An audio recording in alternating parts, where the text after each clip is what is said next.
Here's a quick review of the sprinkler timer. I actually have this model. I had set it up and then we had freezing temperatures, so I took it apart and I figured, you know what, let me bring this inside and add it to my review. I love RAINPOINT. The well-made battery compartment I took apart. It snaps into place, and then see it's got that silicone gasket there. It's going to keep water out. I've never had a problem with RAINPOINT before. It doesn't click, it presses in. But you see, nice and smooth. There's a nice grip here, so you can hold it with one hand. These brass fittings are fantastic, and they give you tape if you need plumber's tape. They give you another gasket with the filter. If you keep these clean and you take the batteries out at the end of the season, these will last you a long time. I'm going on 5 and 6 years with some of these.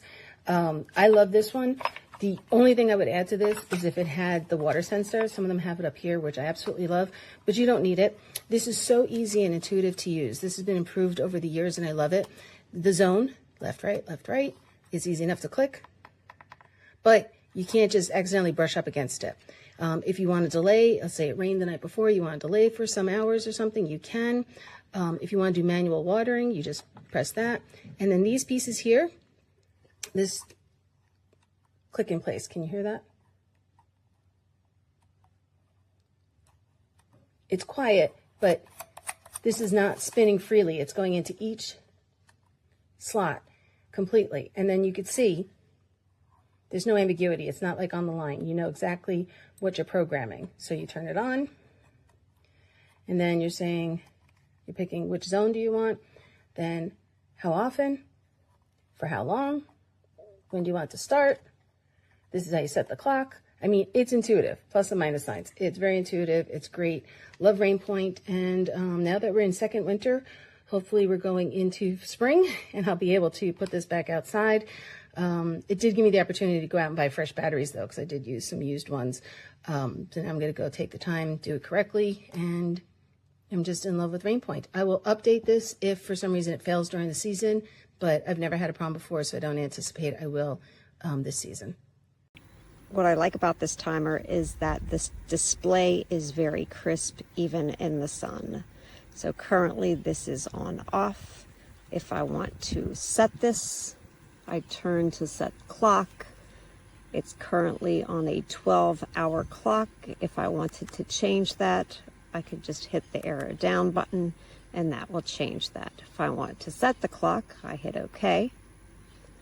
Currently it's 10:22 here, so I don't need to make any modifications, but whatever's blinking, I can modify with the up or down arrow. So I'll leave it on 10:22. If I wanted to go over and change 22, simply hit OK, and now this is blinking.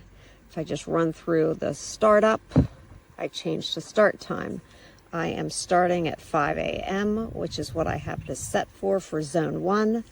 For zone 2, I hit the 2, or I hit the zone button, that takes me to zone 2. I have that for 7 o'clock. Again, that idea that I can change whatever's blinking by using the up or down arrow. So I've done the start time for both zones. Now I need to move on to how long. So set the arrow at how long. I want this to work for an hour on each zone. I already have it set for that. Currently I can see that zone 1 will water for 1 hour. Zone 2 will as well. And then how often? For me, every 3 days.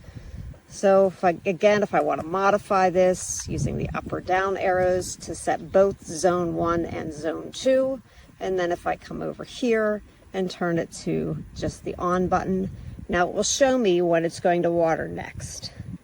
So my current time is 10:23. My next watering will happen, and then for each zone. So very easy to use, very easy to set up. Just going to do a real quick demo on battery replacements on this timer from RAINPOINT.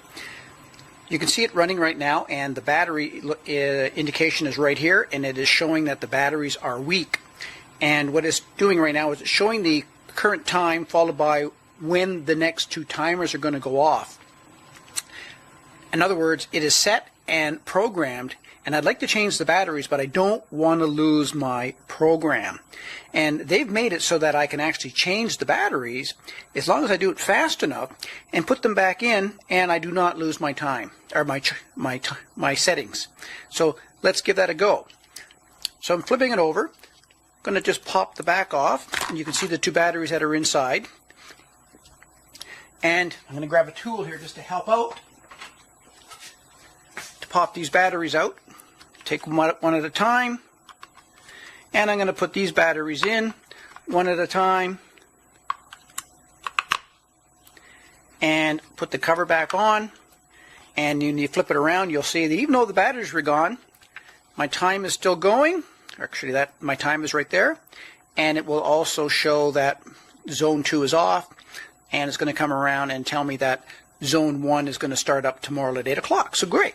So I have changed the batteries. I now have 3 bars on my battery, and I did not lose my program setting. So that is a really nice feature that I like with this timer.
Okay, we turn it to on.